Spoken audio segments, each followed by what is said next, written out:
Buenas tardes a todos, es una gran alegría tenerlos acá en el Centro Guadalupano, la librería Don Quijote y la editorial Gladius, y recibir a esta institución tan hermanada con nosotros que es el EBAN, a cargo de su presidente y fundador, el coronel mayor Camili.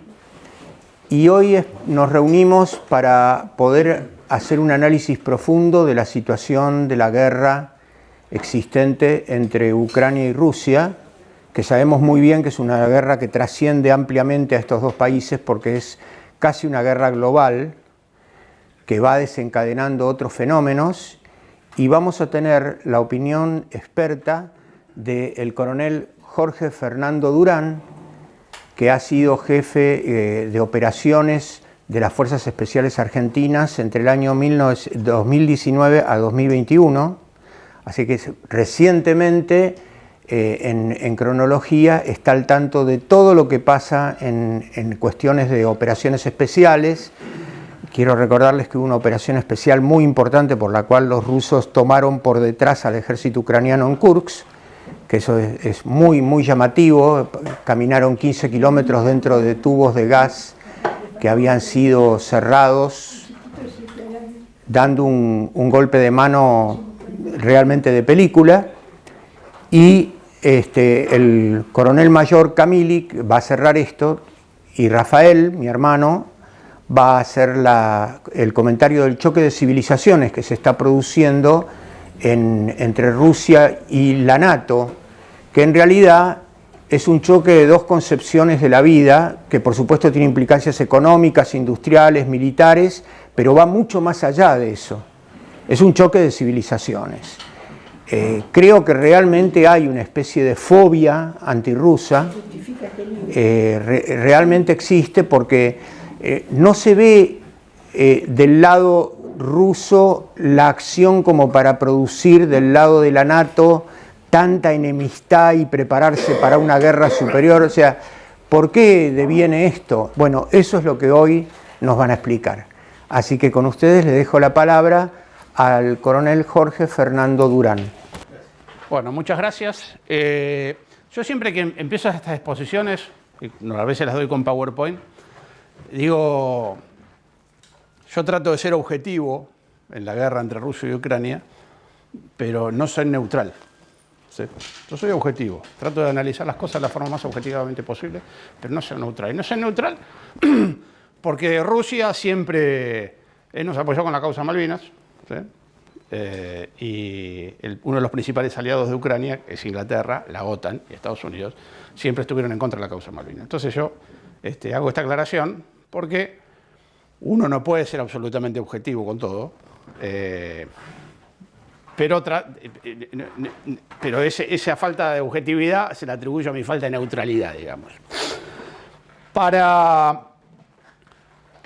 Siempre que lo que voy a hablar yo ahora es, como me orientó el coronel mayor Camili, son las principales lecciones aprendidas, que no son todas, son algunas. Me voy a enfocar más en el nivel operacional, que es el nivel mío, el que yo escribo, el que hablo, el que comento. Pero uno no puede abstraerlo, así que voy a hacer algunas referencias a lo estratégico e inclusive a lo táctico. Otra de las cosas que yo pienso y que siempre hablamos y que uno discute con la gran cantidad de los chantácticos, ¿sí? que opinan de la guerra de Ucrania, opinan de epidemiología, opinan de teología, opinan de todo, ¿está ahí? Y que por ahí opinan de la guerra de Ucrania. No, porque destruyeron un tanque con un dron ruso y los rusos están francamente... Para analizar un conflicto armado, y siguiendo lo que decía Clausewitz, que la guerra es la continuación de la política por otros medios, ¿sí? Para analizar la marcha de un conflicto armado, lo primero que hay que analizar son los objetivos políticos, ¿sí? Y los objetivos políticos vamos a empezar por los de Rusia, fueron claramente expresados el 24 de febrero del 2022. Esos objetivos políticos eran asegurar Crimea, asegurar las repúblicas del Donbass, Luhansk y Donetsk, desnazificar al ejército ucraniano y desmilitarizar Ucrania. Y esta de la desmilitarización, de la desmilitarización estaba vinculada con el no ingreso de Ucrania a la OTAN. A partir de ahí, entonces, nosotros podemos ver en la actualidad cómo viene este conflicto armado. Eso por el lado de Ucrania. Por el lado de Rusia, perdón. Por el lado de Ucrania, los objetivos eran recuperar las fronteras de 1991, ¿sí? Degradar a Rusia, ¿sí? Y obligarla a pagar indemnizaciones y entregar a los criminales de guerra. Eso lo dijo Podolyak allá por el año 2023, en el medio del éxtasis ucraniano de la ofensiva de verano del 2023, donde decían que se iban, en 2 meses iban a bañarse, iban a hacer unas fiestas en las playas de Simferopol y todo ese tipo de cosas, y que la alegría les duró 3 días hasta que empezaron a aparecer los Leopard destruidos, los Bradley destruidos y todo eso. Pero esos eran los objetivos. Y después tenemos los objetivos de la OTAN, ¿sí? No se puede hablar de esta guerra entre Rusia y Ucrania nada más, ¿sí? ¿Y cuáles eran los objetivos de la OTAN? Los objetivos de la OTAN eran básicamente degradar a Rusia, balcanizarla, ¿sí? Y transformarla en un montón de repúblicas independientes, y esas repúblicas independientes explotar los recursos naturales de esas repúblicas independientes. Y digo, me dice, no, pero en realidad la OTAN no tiene fuerzas en el terreno, podemos discutirlo. Bueno, mis fundamentos son: la OTAN le proporciona a Ucrania 3 cuestiones que son de capital importancia para librar una guerra, ¿sí? ¿Qué es? La profundidad estratégica, ¿sí? Rusia no puede atacar las fábricas de donde se producen los Leopard, no puede atacar las fábricas donde se producen los Abrams, no puede atacar los principales puertos de donde viene todo el transporte, ¿sí? Eso es la profundidad estratégica. Es la distancia que existe entre la primera línea y los centros de toma de decisiones y centros de producción para la defensa. Eso es lo que se define como profundidad estratégica. Primero. Segundo, ¿sí? Inteligencia, comando y control y análisis de blancos. Ese es el segundo aspecto que la OTAN le da a Ucrania, y que Rusia no puede hacer nada, no puede derribar, ¿sí?, un AWACS norteamericano, ¿sí? Ni siquiera puede derribar un dron, porque eso significaría escalar el conflicto a escalas inimaginables, al límite de una guerra mundial. Segundo aspecto. Y el tercer aspecto, la logística, ¿sí? La cantidad de dinero, la cantidad de material, la cantidad inclusive de hombres, ¿sí?, que ha proporcionado los países de la OTAN a Ucrania, ¿sí?, hacen absurdo decir que la OTAN no tiene nada que ver. ¿Sí? Tiene que ver, y tiene mucho que ver, ¿sí? Entonces, por eso yo hablo de los objetivos, ¿sí?, de Rusia, los objetivos políticos de Rusia, los objetivos políticos de Ucrania y los objetivos políticos de la OTAN y Estados Unidos. ¿Qué pasa acá? Pasa que los objetivos de Ucrania, ¿sí?, y los objetivos de la OTAN, especialmente cuando Ucrania quiere recuperar el terreno y cuando la OTAN quiere degradar a Rusia, son contradictorios, porque para recuperar terreno el tiempo juega en contra de Ucrania, ¿sí? Cuanto más tiempo pase, ¿sí?, va a ser mucho más difícil recuperar ese terreno. En cambio, la OTAN para degradar a Rusia necesita tiempo, mucho tiempo, y más en el estado, porque ya siendo a nivel estratégico, ¿sí?, vimos que las sanciones no funcionaron, la economía rusa terminó siendo más fuerte, ¿sí? Entonces son objetivos contradictorios. Y ahí surgen un montón de dislates tácticos, ¿sí?, y operativos que ha demostrado Ucrania a lo largo de la guerra.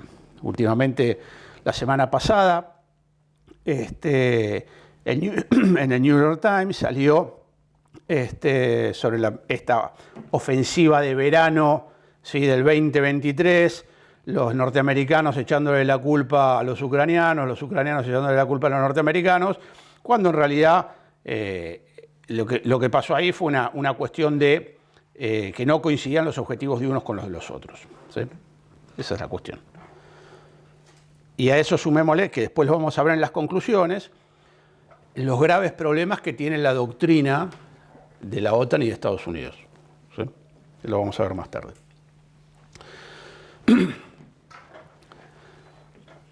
Lo último que voy a decir acerca del desarrollo de la guerra, después vamos a ir un poco a las conclusiones y las lecciones aprendidas. La guerra de Ucrania, y esto quiero ser claro, no voy a hablar de las campañas, de la división de las campañas, ¿sí? Solo ellos, Gerasimov y Sirski sabrán cómo dividen el faceo de las campañas. Acá vamos a hablar de, lo que les voy a decir es cómo se dividió la guerra en Ucrania, ¿sí? Cómo estaba dividida, en qué fase se pueden apreciar. Y lo primero fue una maniobra operacional ofensiva rusa que duró entre el 24 de febrero y el 7 de abril del 2022. Y acá viene uno de los grandes mitos de la guerra de Ucrania, que es porque Occidente, el Occidente, llamémosle neoliberal, esto que tenemos ahí nosotros, por ahí, ya está preparando su narrativa porque sabe que va a perder. Está armando una narrativa, ¿sí? En esta guerra se han visto muchas narrativas de distinto tipo, ¿sí? Y están diciendo cosas como que, bueno, sí, es como decir, bueno, ganaron por penales o ganaron porque el árbitro estaba con ellos. Ese tipo de narrativas se están inventando. Y la primera gran narrativa que inventaron fue que Rusia no tomó Kiev en 3 días. Siempre lo dijeron, lo repitieron, los rusos fracasaron porque no tomaron Kiev en 3 días. Lo cual es un disparate, ¿sí? Yo no puedo tomar Kiev, una ciudad con 6 millones de habitantes, Kharkov tiene 6 millones de habitantes, con una división aerotransportada de 12.000 hombres. Es imposible, no hay forma, no hay ningún tipo de, no hay manera, uno que más o menos entiende las cuestiones operacionales, dice, no había forma de hacer esto. ¿Qué fue lo que pasó? Lo que pasó fue que los rusos necesitaban lo que se llama aferrar fuerzas en el norte y aferrar fuerzas en Odessa, por eso había toda una maniobra aeronaval en el norte del Mar Negro, en el noroeste del Mar Negro, que amenazaba Odessa, ¿sí? Con una operación anfibia, que esa maniobra los rusos se cebaron tanto ahí que les terminaron hundiendo el Moskva, ¿sí? Pero un error ruso, porque subestimaron la capacidad de CQOI y CR de la OTAN y les hundieron el Moskva. Entonces, ¿qué era lo que querían? Querían aferrar fuerzas, ¿sí? En el sur, en el sudoeste, y aferrar fuerzas en el norte. ¿Por qué querían aferrar fuerzas ahí? Porque si no, esas fuerzas hubieran ido a defender el objetivo operacional que Rusia tenía para esta primera fase de la guerra, que era el puente terrestre de Crimea.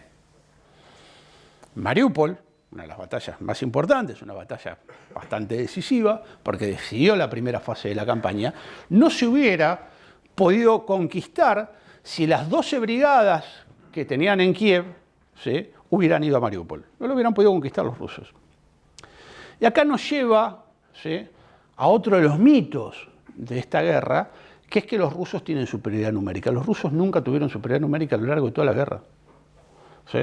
Empezaron la guerra con 600.000 ucranianos contra 250.000 rusos. Hace 2 meses atrás, Zelensky, el mismo Zelensky, dijo que había 800.000 ucranianos y eran 650.000 rusos en Ucrania, ¿sí? Es otro mito, ¿sí? Los rusos nunca tuvieron superioridad numérica, sí, por ahí tecnológica, de tanques, pero no de números, no de gente. Que ese fue el gran problema de la primera fase de la guerra en Ucrania, ¿sí? Que los rusos no tenían infantería. ¿Para qué? Para consolidar lo que iban ganando. Y una de las cosas, y que puedo agregar ahora, y está relacionado con lo que una de las lecciones aprendidas, Ucrania no está perdiendo la guerra porque le faltan drones. Pero que los drones parecen que son el arma decisiva de la guerra, bueno, no. Ucrania está perdiendo la guerra porque le falta infantería. No tiene capacidad de defender el terreno. No tiene capacidad, le falta gente, le falta carne. En esta primera fase de la guerra, que tiene dos batallas importantes, que son la de Kiev, ¿sí? Y la de Mariupol, esta fase termina con la admisión implícita por parte de los rusos de que se equivocaron en su apreciación de situación inicial. ¿Por qué se equivocaron? Porque los rusos, me da la pauta a mí, nunca hablé con Putin, calculo que en los próximos años tampoco voy a hablar, ¿sí? Pensaban que iban a hacer la guerra y que la OTAN no iba a apoyar de la forma que apoyó a Ucrania. La OTAN venía apoyando a Ucrania desde 2014. ¿Sí? Los británicos desde el 2014 venían entrenando a los ucranianos. Los norteamericanos proporcionándoles material, los misiles antitanque, los Javelin y todo eso, ya los ucranianos los sabían usar porque ya se los habían provisto mucho antes. Rusia pensó que no los iban a apoyar de la forma que lo apoyaron, entonces, interpreto, ¿sí? Entiendo por lo que vino pasando después, que a los 4, lo que expresó Putin el 24 de febrero del 2022, es lo que se llama un estado final deseado, un estado estratégico final deseado, un estado estratégico final de 4 puntos, al cual yo creo que Putin le agregó un 5º punto, que es degradar a la OTAN en Ucrania. Creo, supongo. ¿Por qué? Porque si la OTAN lo que buscaba era degradar a Rusia, evidentemente la OTAN estaba pensando en atacar a una Rusia degradada, ¿sí? Y es de esa manera que Putin, a la búsqueda esta de degradación de su poder de combate o de su potencial nacional, hablando a nivel estratégico, ¿sí? Él le responde con una estricta economía de fuerzas. ¿Sí? Y todos los combates de Ucrania se hacen bajo el factor determinante de la economía de fuerzas. Fíjense que Putin paró el ataque a Mariupol precisamente para que no hubiera bajas rusas. Que Rusia tiene un grave problema de natalidad, aparte de la parte estratégica. Putin es un tipo que está permanentemente insistiendo en la natalidad, está financia a las familias numerosas, le da ayudas sociales a las familias numerosas, porque Rusia no es la Unión Soviética. ¿Sí? Demográficamente hablando, Rusia no es la Unión Soviética. Bien, entonces, las ideas fuerza de esta primera fase de la guerra son Kiev, ¿sí? Materializada la batalla de Kiev en el aeropuerto de Hostomel, Mariupol, ¿sí? Y el mito de los 3 días en Kiev. Nunca ningún documento ruso habló de 3 días en Kiev. Era materialmente imposible conquistar una ciudad de 6 millones de habitantes con una división de 12.000 hombres. Y se hizo para aferrar fuerzas para que no fueran a ocupar el puente terrestre de Crimea, que ese era sí el objetivo operativo de esta primera fase de la campaña de Putin. A esto le siguió un redespliegue ruso, en el cual comandos operacionales completos, yo no sé si hay algún militar acá, para que me entiendan lo que estoy hablando. Nosotros, por ejemplo, en Occidente organizamos lo que se llama el teatro de operaciones, que es la parte de un territorio donde nosotros vamos a decidir una parte de la guerra, donde buscamos un objetivo operacional, ¿sí? Y lo organizamos con un componente aéreo, un componente naval, un componente terrestre, un componente de operaciones especiales, ¿sí? Lo organizamos así. Los rusos, en cambio, organizan sus teatros de operaciones con comandos operacionales, ¿sí? Distintos comandos operacionales que son conjuntos. Tienen su propia aviación, tienen su propia infantería de marina, tienen su propio todo. Lo que organizan así es distinta a la forma de organizarlos de ellos. Se pasaron, ¿sí? Esos comandos operacionales completos, maniobras de 600 kilómetros, ¿sí? ¿Para qué? Para enfocarse en el objetivo operacional ruso de la guerra, que era la destrucción de las fuerzas ucranianas en el Donbass. ¿Sí? Yo me lo imagino, tampoco lo con Gerasimov, ¿sí? Pero ese era el objetivo operacional de los rusos, la destrucción de la parte sustancial de las fuerzas ucranianas en Donbass.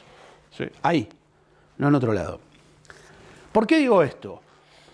Fíjense, y en ese sentido los rusos han hecho una escuela del principio del objetivo militar. ¿Sí? Después de las ofensivas, en realidad fueron contraataques, de los contraataques entre septiembre y noviembre del 2022, ¿sí?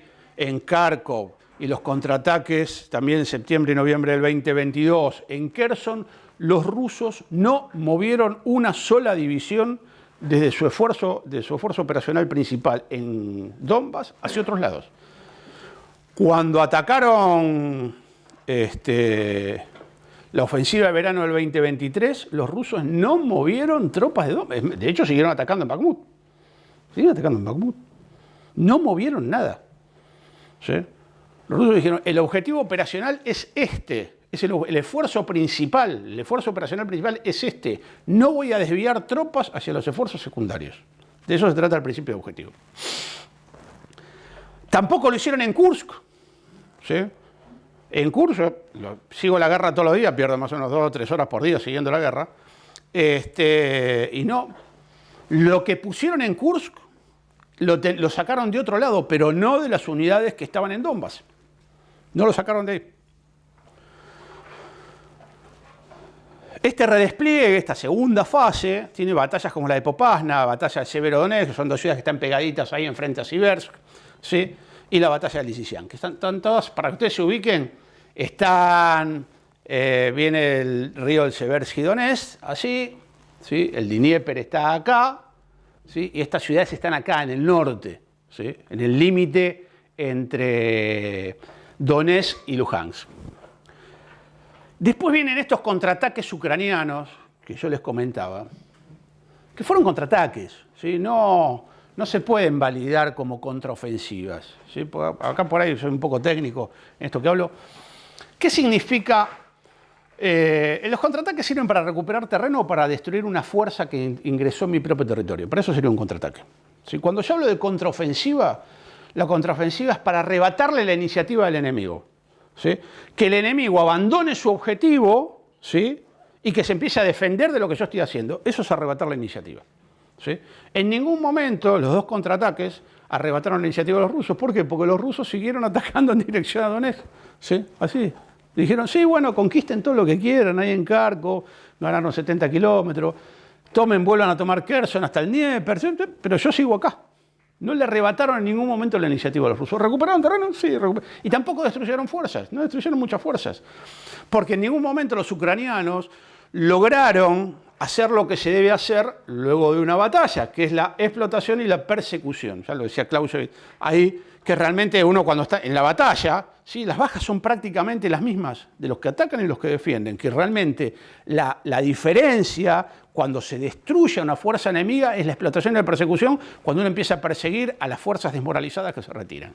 ¿Sí? Los ucranianos no lo hicieron.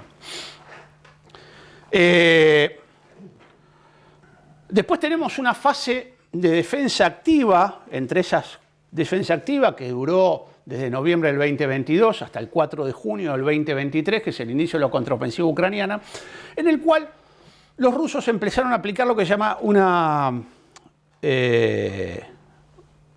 los procedimientos de defensa activa. ¿Qué es la defensa activa? Es un concepto que no lo tenemos nosotros presentes en nuestra doctrina y que implica obtener efectos defensivos de conservar, ¿sí? Conservar a través de procedimientos ofensivos. Eso es el concepto de defensa activa que tienen los rusos. Después tenemos la contraofensiva ucraniana, ¿sí? La contraofensiva más publicitada en la historia de la guerra, ¿sí? Fracaso, que duró entre el 4 de junio del 2023 y el 4 de diciembre del 2024. Ahí los partes ucranianos ya dejaron de hablar de la contraofensiva, ¿sí? Y después volvió una nueva fase de defensa activa rusa a través del rechazo de las incursiones ucranianas en Belgorod y Kursk, las primeras incursiones ucranianas, la batalla de Kupiansk, que fue una derrota rusa, no pudieron conquistar Kupiansk. ¿Por qué es importante Kupiansk? Kupiansk es un nodo logístico que está por ahí por el norte, que me permite, ¿sí?, acceder a Izium, que es un terreno llave para llegar a Siversk, ¿sí? Entonces, para que se den una idea, no puedo proyectarlo, pero el nodo defensivo, ¿sí?, ucraniano del Donbass está Kramatorsk, Sloviansk, que están ahí en el norte del Donbass. Kramatorsk, Sloviansk. Ese es el nodo defensivo, el que más fortificado está. Los rusos lo atacaron varias veces, se dieron cuenta que por ahí la cosa no iba y hicieron otra maniobra que después la vamos a hablar. La batalla de Liman, ¿sí? Derrotados los rusos, tuvieron que retroceder. La batalla de Avdiivka, ¿sí? Que es la primera batalla que materializa esta ofensiva rusa en dirección a la profundidad del Donbass, ¿sí? Y la batalla de Marinka, ¿sí? Que era una ciudad que está un poquito al sur, ¿sí? Para que ustedes se den una idea, Avdiivka fue el comando operacional centro y Marinka el comando operacional sur, que estaba una cosa de loco. Los rusos atacaban con un comando operacional y después el mismo comando operacional atacaba por el norte y por el sur. Es una cosa de rusos. Eso, la verdad no entiendo cómo hacían el despelote que deberían tener logístico, no sé cómo harían, pero bueno, lo hacían así. Y después, bueno, tenemos esta fase ofensiva que está desarrollando los rusos ahora. Ya no es defensa activa, ya es decididamente una ofensiva. O sea, la defensa activa terminó con Marinka y Avdiivka y empezamos una fase ofensiva, pero una ofensiva táctica. Interpreto yo una ofensiva táctica ejecutada en forma más o menos descentralizada por los comandos operacionales, por distintos comandos operacionales que buscan crear las condiciones. Viéndolo a nivel operacional, yo podría decir que las operaciones de los comandos operacionales son operaciones de configuración, ¿sí? Para una ofensiva operativa rusa que termine decidiendo la guerra al este del Dnieper, ¿sí? Es decir, que aniquilen, ¿sí?, a los ucranianos al este del Dnieper. Para esa ofensiva rusa, ¿sí?, no sé cuándo va a ser, pero sí tengo idea de cuáles van a ser las condiciones que tienen que tener. Las condiciones que tiene que tener la ofensiva rusa son los flancos asegurados, es decir, el flanco norte, a orillas del río Oskol y el Serebets, que son dos ríos que corren, que atraviesan el óblast de Kharkov, el flanco sur asegurado, todo lo que es la Zaporizhia, todo lo que es el sur del Donetsk, etc. Esos flancos asegurados, primera condición. La segunda condición es la destrucción o el desgaste o la degradación de las reservas ucranianas. Esta degradación materializada por la destrucción de los Bradley, de los Leopard, de los Abrams, de los Challenger, que fueron el gran Challenger 2. Lástima, no tengo sino los memes que le hicieron los rusos. El Challenger 2, el gran fiasco de la guerra esta. Los ingleses, el gran negocio de los Challenger 2 era comprarlo por lo que vale y venderlo por lo que dicen los ingleses que vale. Toda los Marder, toda esa ferretería, ¿sí?, que tienen ahí, esa era la condición para destruirla. Y por último, la neutralización de los F-16 y los Mirage 2000 que tienen ahí que todavía no se animaron a entrar en combate, los tienen bien al oeste de Ucrania. Esas son las condiciones para la...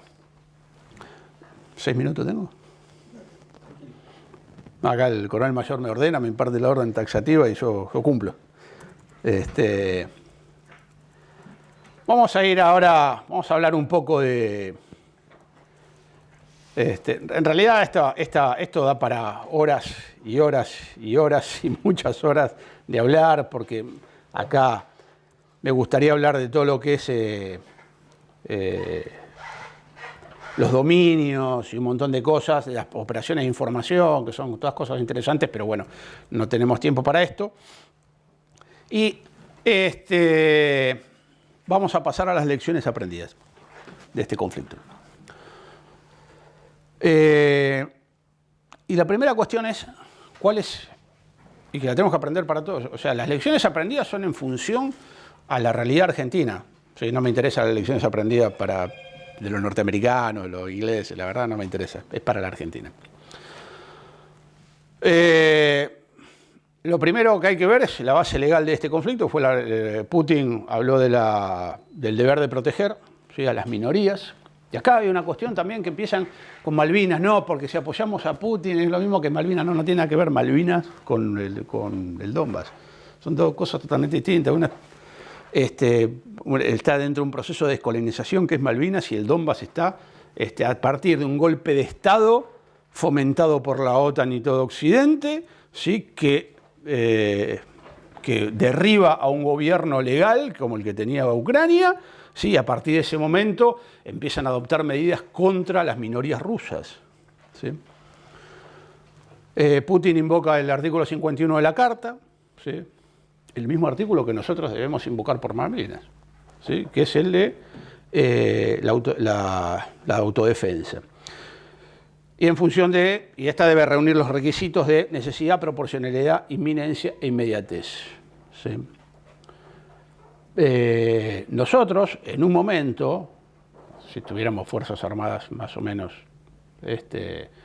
nosotros podríamos hablar de que hay una inminencia, una inmediatez, ¿sí? Una amenaza en el Atlántico Sur, representada por las Islas Malvinas, por la base de la OTAN en las Islas Malvinas. Pero bueno, esto es para estudiarlo y no da para que lo hablemos ahora. Otra cuestión que... Estoy parado en el nivel estratégico ahora, ¿sí? Allá en lo altísimo. Hay una diferencia importante que después arrastra todo un montón de doctrina que en Argentina, alegremente copiamos y pegamos en forma crítica de los Estados Unidos, que es que la guerra la pelean las Fuerzas Armadas. No. La guerra la pelea todo el Estado, ¿sí? Todo el Estado la pelea la guerra. Entonces, nosotros muchas veces, digo porque escribí reglamentos, estuve en comisiones de doctrina, etcétera, etcétera, etcétera, y siempre volvemos a lo mismo, ¿sí? Que no, que la doctrina norteamericana está aprobada. No, la doctrina norteamericana no está aprobada. La doctrina norteamericana es una doctrina que es una doctrina expedicionaria, ¿sí? ¿Por qué expedicionaria? Porque yo proyecto fuerzas del poder militar y los que ponen todo el resto, ¿sí? De su potencial nacional son los que llaman los países anfitriones, ¿sí? Bueno, Rusia no tiene eso, China tampoco. Yo hice la escuela de guerra en China y China no tiene tampoco esas doctrinas. Entonces tenemos que tener mucho cuidado. ¿Y a qué va esto? Y les pongo un ejemplo. Entonces decían, no, bueno, si le hunden los barcos a Rusia, ¿sí? En el Mar Negro, los rusos se quedan sin flota, ¿sí? Porque ustedes saben que hay no me acuerdo cómo se llama, un tratado internacional que el estrecho del Bósforo se cierra en caso de guerra. ¿Sí? No me acuerdo cómo se llama, si algún internacionalista acá seguramente debe saber, ¿sí? Y teóricamente los rusos no podían pasar buques. Bueno, los rusos tienen el sistema de aguas profundas interiores, ¿sí? Una obra de Stalin, obra, ¿sí? Del Estado. Eso les permite, ¿sí? A los rusos desplegar barcos desde el mar Blanco o del mar Ártico o del mar Báltico o del Pacífico y meterlos en el Mar Negro, ¿sí? Los ferrocarriles, los rusos se despliegan, hacen su movilización con ferrocarriles, nosotros los vamos destruyendo. Los rusos, una vez al mes, una vez cada 3 semanas, ponen satélites militares en órbita, ¿sí? Nosotros estamos destruyendo toda nuestra capacidad de aeroespacial. Y siguiendo con el tema de las doctrinas, esta guerra ha demostrado, ¿sí? Y lo dicen los mismos ucranianos, el paradigma Cohen no sirve contra insurgencia, no sirve para combatir este tipo de guerras, no sirve, ¿sí?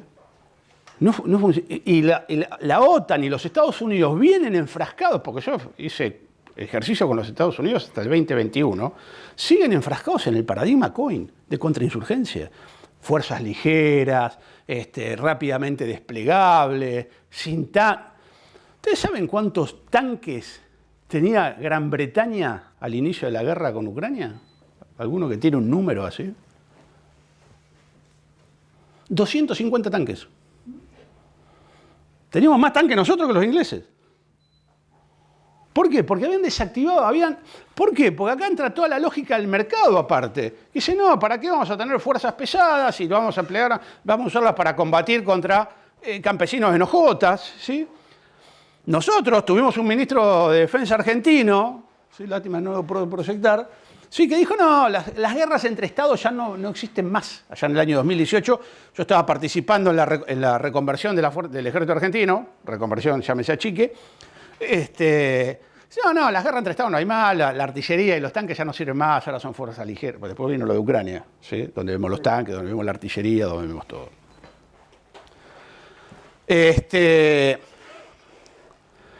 Otra de las cosas que Rusia no lo hace y Ucrania sí, es subordinar operaciones militares a necesidades mediáticas. Una locura. ¿Sí? Los ucranianos han ejecutado operaciones, y hasta yo me arriesgaría a decir que la ofensiva del 2023 fue por una necesidad mediática de juntar likes en las redes sociales. Un disparate. ¿Sí? Y lo hacen así, ¿eh?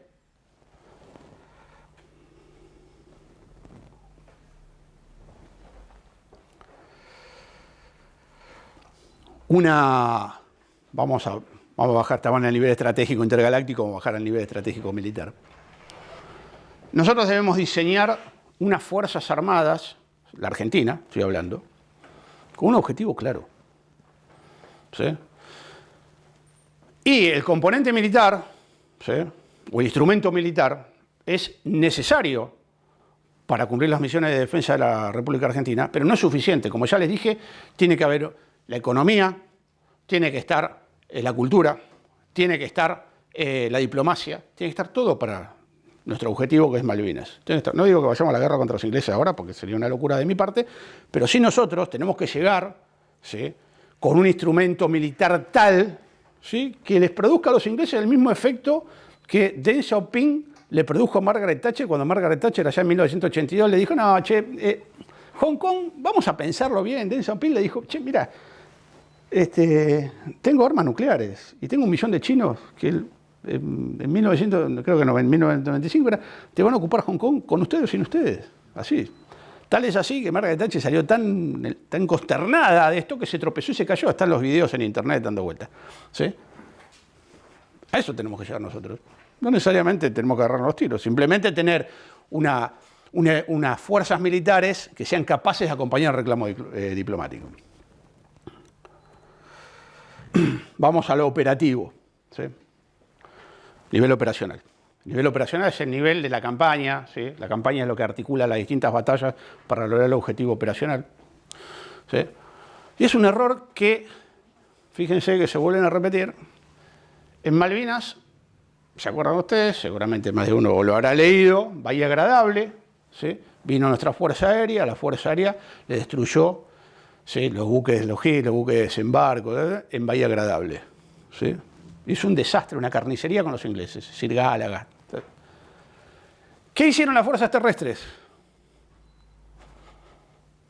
Nada. No hubo un contraataque, no se contraatacó la cabeza de playa, no se hizo nada, absolutamente nada. ¿Sí? Lo mismo hicieron los ucranianos. Los ucranianos le pegaron, hicieron una... Y acá hubo mucho pero cuando destruyen el puente de Crimea no fue un acto terrorista. ¿Sí? No fue un acto terrorista. Y Ucrania no empleó sus fuerzas terrestres para absolutamente nada. ¿Sí? No hubo una coordinación entre la maniobra entre una cosa y la otra. Bueno, eso es un error que viene de esta doctrina COIN, ¿sí? Que no están acostumbrados a articular las distintas maniobras. Bueno, y vamos a hablar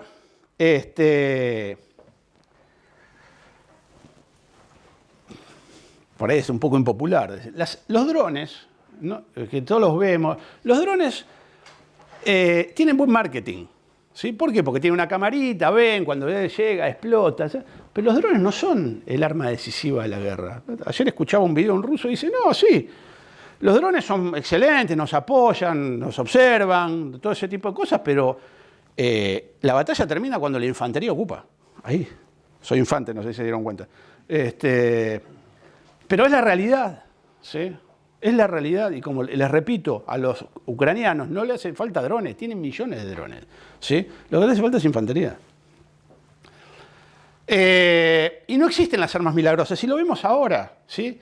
Que iban a venir empezaron con los M777, con la munición Excalibur, empezaron los Javelin, empezaron los Bayraktar. Los Bayraktar desaparecieron de la faz de la Tierra, ya no pueden volar porque ya los rusos se los derriban, ¿sí? Después seguimos con los Leopard, después seguimos con los Abrams, después seguimos con los Challenger.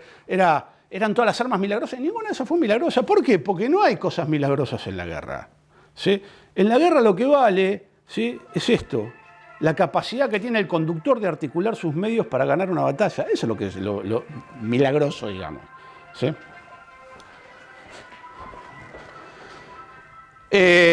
Y acá hay una cuestión más que hay que tener en cuenta. La capacidad de obtención de información, la ICR, ¿sí?, más la potencia y precisión de los fuegos, ha vuelto a revertir la ecuación defensa y ataque, y es mucho más fácil defender que atacar actualmente. Es por eso que las operaciones son tan lentas. Cuando a mí me comparan, no, porque Estados Unidos en una semana llegó a Bagdad en el 2003, sí, pero ¿contra quién se estaba enfrentando? Está sonando un teléfono. Sí, yo soy sordo, no escucho. No podemos comparar eso, ¿sí? Hoy, precisamente esos dos factores, la capacidad de obtención de información, adquisición de blancos, más la potencia de fuego y la precisión de los fuegos, hace que la ecuación defensa y ataque, ¿sí?, se ponga nuevamente a favor de la defensa. Que no quiere decir que sea guerra de trincheras, tampoco, no se puede hacer ese paralelismo.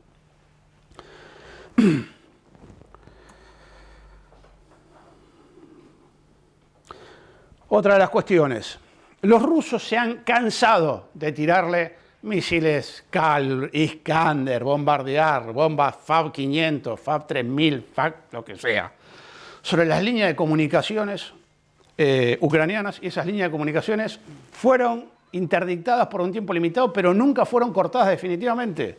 Porque la única forma de cortar una línea de comunicaciones es ocuparla. No hay otra. ¿Sí?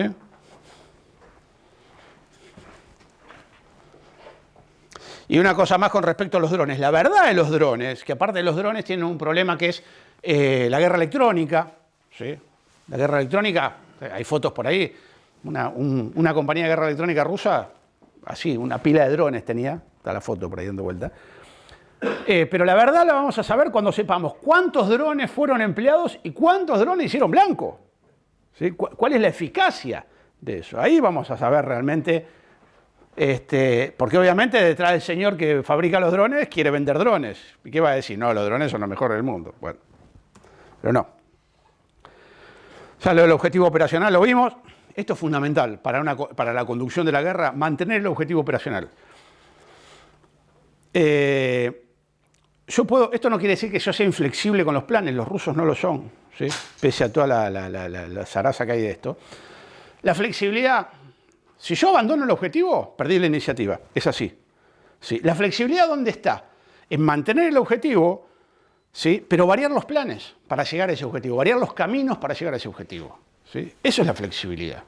Cuando yo no varío ni el objetivo, ni varío los planes, ahí sí soy rígido, ¿tá? Y probablemente pierda la iniciativa. Un dato importante, ¿sí?, que algunas cosas yo por ahí se las digo y a mí me asombra, hasta que yo me fui del ejército y por lo que yo veo contando, las Fuerzas Armadas no hacen un seguimiento de la guerra de Ucrania, no la hacen. El coronel mayor, no sé si te sabrá algo, no lo hacen. No hay ningún equipo. Yo, la verdad, escucho a los chilenos, ¿sí?, los programas que hacen sobre la guerra de Ucrania y digo, realmente me tengo que sacar el sombrero con estos tipos. Nosotros no lo hacemos. Los militares nuestros opinan de Ucrania leyendo Infobae. Bueno, lo que yo les decía, se está dando una relación de bajas de un muerto cada 5 heridos, ¿sí?, en este caso. Lo que yo les decía antes, el tema de las plataformas espaciales. Los rusos están poniendo cada 3 semanas, un mes, un satélite en órbita de uso militar. ¿Sí? El espacio es también parte de la guerra. Nosotros seguimos. Yo veo los videos de que hace el ejército, todo esto. Encima me pone mal porque los veo haciendo CUR, combate urbano restringido, todos los tipos juntitos así, técnicas policiales utilizan.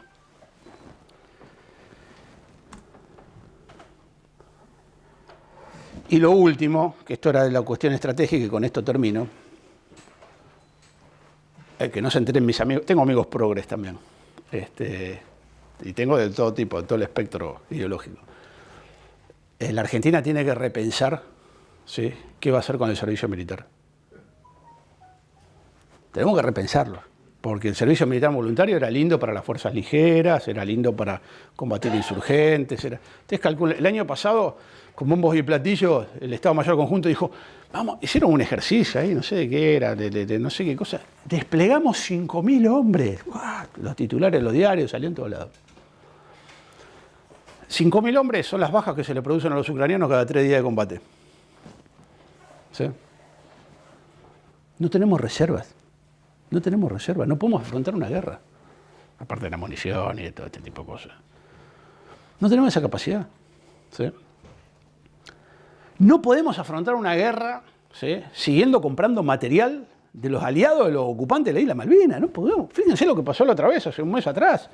Salió el vocero de la Fuerza Aérea Ucraniana diciendo los F-16 que nos vendieron los daneses y los holandeses, los daneses son los mismos que nos van a vender los mismos F-16 a nosotros, ¿sí? Los tipos dijeron, che, Estados Unidos no nos dio la actualización de los radares, no funcionan. No los puedo mandar, no podemos enfrentar a los Sukhoi 35 rusos porque nos derriban, nos bajan como un pato. Nosotros tenemos los mismos aviones. Tenemos los mismos aviones, compramos los mismos, el mismo lote. Lo sé porque investigué, tengo el número de serie de todos los aviones daneses y del número de serie que van llegando a Argentina. Y seguimos comprando lo mismo. ¿Sí? Bueno, mi coronel mayor, no les quiero seguir sacando más tiempo. ¿Cómo? Hola, sí. Es apasionante ver el tema de la crisis de nuestra civilización. Y el tema de la guerra de Ucrania nos hace reflexionar sobre, ¿no?, cuáles son los proyectos y cómo se sostienen de unión de la humanidad, ¿no? Y unión que se espera de una gobernanza mundial, dicen. Es decir, que la establezca un poder mundial.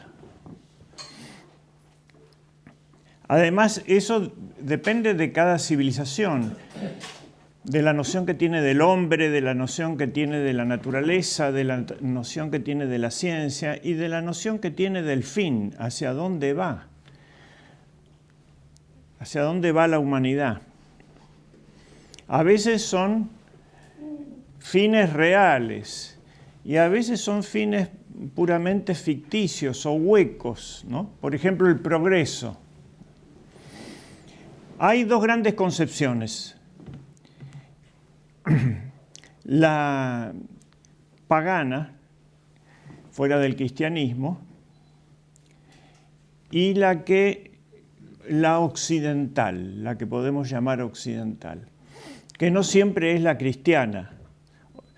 Vamos a usar Occidente como lo que existe donde estuvo la cristiandad y quedan restos de cristiandad. Las concepciones paganas son cíclicas, como eran los mitos griegos y romanos antes de la llegada del cristianismo. Y eso está tomado del tiempo, ¿no? Primavera, verano, otoño e invierno, primavera, verano, otoño e invierno, y así, ciclos. Día, noche, día, noche, día, noche, ciclos. Y de esos es un perpetuo retorno. Está encerrado, ¿no?, en el círculo del tiempo cronológico. Un tiempo que puede ser meramente medición de antes y después, que a eso llamamos cronológico, puede ser el tiempo de oportunidad, ¿no? No es tiempo de decir eso, significa oportunidad, no mera medida. Puede ser tiempo que es el clima, pero siempre está marcado por el cosmos ese tiempo y siempre retorna a lo mismo. ¿Qué civilizaciones siguen eso? La India y la China, ¿no? Dos civilizaciones que sobreviven en nuestro tiempo, que están en expansión y que tienen muchos temas resueltos. Incluso pueden jugar muy fuerte en los acontecimientos que vienen porque son estados continentes, no el estado-nación, sino una etapa superior a eso que es el estado continental casi, o subcontinente, como se quiera. Más de 1.000 millones de habitantes, etc. Por el otro lado está la concepción occidental, que viene del cristianismo, pero está secularizada. La concepción cristiana es: el mundo fue creado, el mundo fue redimido, el mundo será juzgado. Y el fin de la historia no se da en la historia misma, que termina mal, la historia meramente humana del tiempo cronológico, sino que se termina bien, pero por una irrupción de Dios en la historia, que es el juicio final. Eso, sacado de la fe que lo inspiró, es la ideología del progreso, es lineal, aunque no se sepa hacia dónde se progresa, desde el siglo XIX, por ejemplo. Es un concepto lineal. Ambos tienen nociones de etapas que pueden ser simbolizadas de la misma manera. Por ejemplo, los hindúes hablan de una era de oro en ese ciclo, luego la sucede una era de plata, luego una de bronce, luego de una de hierro y después pasan nuevamente a la edad dorada. Y los occidentales siguen eso mismo, pero en una concepción lineal, que es la estatua del profeta Daniel, que viene a ser como la escatología del Viejo Testamento y de buena parte del Nuevo, porque el Apocalipsis de San Juan está escrito con 600 citas del Antiguo Testamento, de las cuales 99 son de Daniel. Ahí habla de la estatua, que significa el poder secular, la estatua de Nabucodonosor, la cabeza de oro, el pecho de plata, la cintura y las piernas de bronce y los pies de barro y arcilla. Y viene un quinto momento, esto va a ser muy importante, que es la piedra pequeña que se desprende de la montaña, que va creciendo y que derriba la estatua y que llena el mundo. Siempre los cristianos entendieron que ese quinto factor era el triunfo de Jesucristo, del Mesías. Y los otros eran los imperios babilónico, griego, romano, ¿no? Y el fragmentado hierro y barro era la división de Europa después de Roma, la Europa feudal. De todos modos, esta ideología prendió muy fuerte en la época del Renacimiento. En el Renacimiento fue el renacimiento del paganismo, pero también el renacimiento del judaísmo, en cierta forma.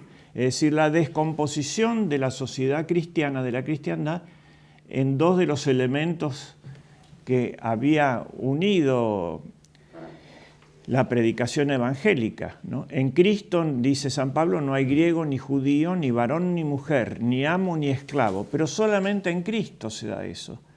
Sin Cristo vuelve a haber griego y judío, vuelve a haber varón y mujer como guerras de género y vuelve a haber amo y esclavo, lucha de clases. Justamente con la apostasía que empieza con el Renacimiento, vuelve el tráfico de esclavos tremendo en Occidente, que empezaba a ser post-cristiano, ¿no?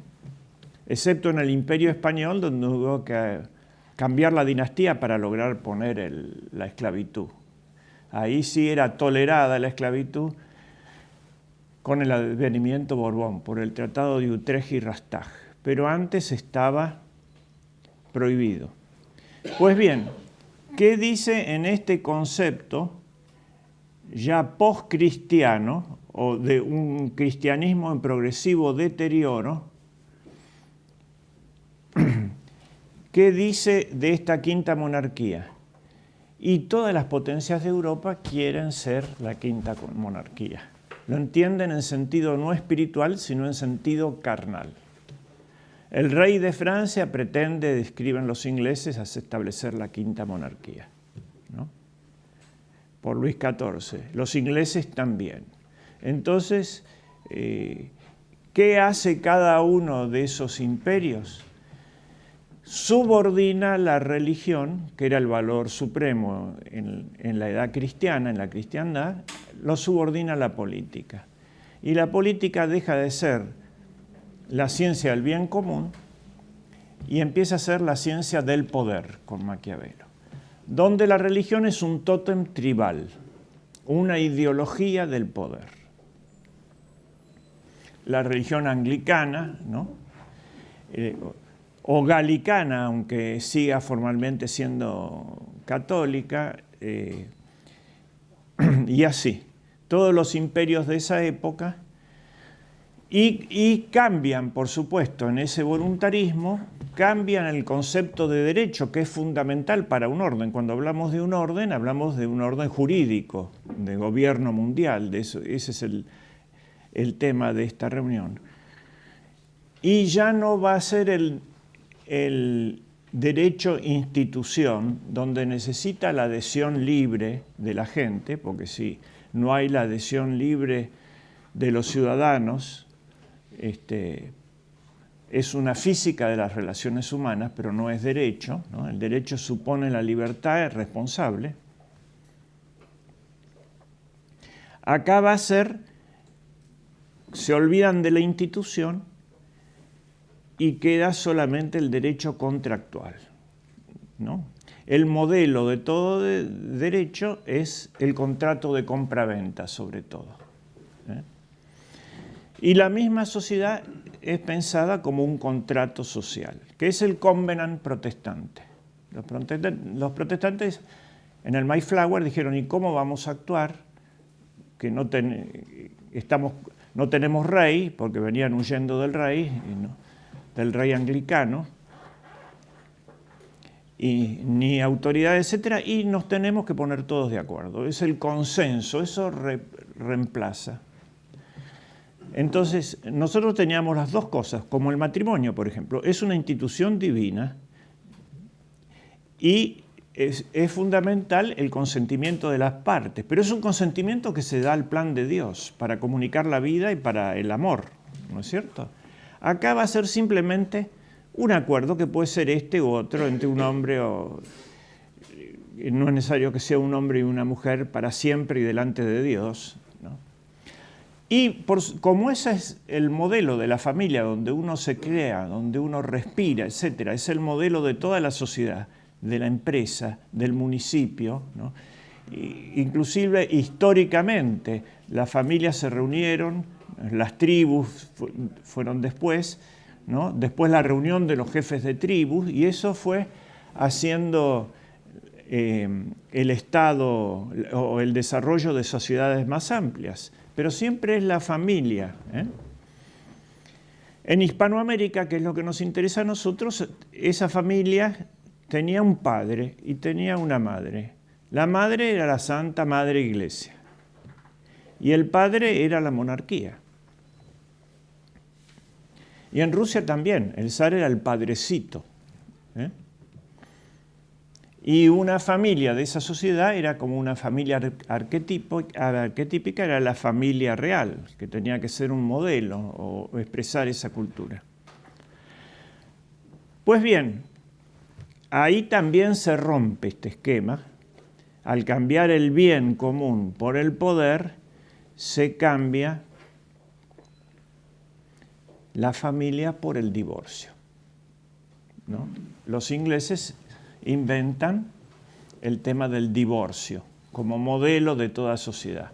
Y por supuesto, eso se proyecta a la sociedad, con un esquema que es el que ahora cruje. Por eso no por un alarde histórico, sino para ver eso que resultó extraordinariamente en el plano fáctico durante 300 años, ahora está en crisis.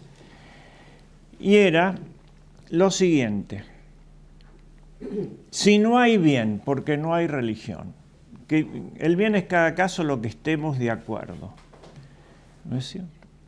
Si el hombre no es imagen y semejanza divina, sino como dice Hobbes, que es el que hace la Constitución inglesa, que es un tratado que se llama el Leviatán, no es una norma jurídica completa. El hombre lobo del hombre, en lugar del hombre hermano del hombre. Entonces hay que dividir el poder. Porque el poder siempre es malo porque el hombre es malo. Es el pesimismo protestante. Entonces, en lugar de dividir las funciones del poder, que en la civilización española estaban divididas, esas funciones, por ejemplo, acá estaba el gobernador, sería lo que es la función ejecutiva, la Real Audiencia, la judicial, y el cabildo era la legislativa. Así que había pero no se dividía el poder.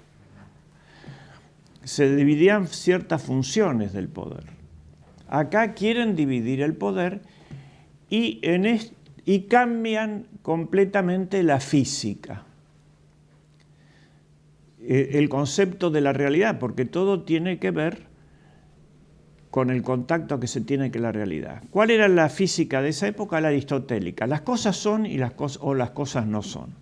Las cosas, en la medida que son buenas, son verdaderas y son unas. Y en la medida que no son unas, no son. Y en la medida que no son verdaderas, no son. Y eso se ve por la forma, que es la belleza. Si es adecuado a su forma, es decir, a su verdad, es formoso, ¿no? Hermoso. Y si no, es un adefesio, una obra de Hades, del infierno. Ese era el concepto. Ahora no será una física de las cosas, será una física de las fuerzas. ¿Por qué? Porque es un concepto no terrestre, sino de poder naval. Y en un bote, los que alguna vez hemos remado o subido un bote, si hay 6 remeros, tiene que haber 3 de un lado y 3 del otro lado. Porque si 6 quieren estar del mismo lado, se da vuelta el bote. Entonces ya el ideal va a ser el equilibrio, pero no el equilibrio de una armonía, sino el equilibrio de una balanza, la balanza del poder. Las fuerzas hay que equilibrarlas, no hay bueno ni malo. Eso era la época cristiana, porque no hay moral ni hay religión. Lo que hay simplemente es un equilibrista que está en el poder. Y si en algún lado, porque tiene descompensado, esto también va a la mentalidad hasta de nuestros obispos, si tiene descompensado por los curas guerrilleros el barco, va a tratar de traer tradicionalistas para que le compensen el barco, pero no para ir al verdadero rumbo. Sí, está bien, gracias. No para tomar el rumbo correcto. El ideal es cuando yo los equilibre a los otros. Por eso son equilibristas. Y no vamos para ningún lado, es mantenerse a flote nomás. Esto funciona perfectamente 300 años. Es un invento inglés que después, como siempre, los franceses le hacen con Montesquieu las ideas claras y distintas, ¿no? Lo ponen en blanco y negro. Pero los que inventan el regicidio son los ingleses. Los que inventan montar la farsa del gobierno del Parlamento son los ingleses. Los que inventan el bipartidismo, los conservadores y los otros, son los ingleses. ¿Qué tiene que ser la izquierda? Lo que lleva adelante la revolución. ¿Qué es la derecha? Lo que la izquierda diga que la derecha es. Un freno que necesitamos para el auto. Pero la dirección la tiene la izquierda.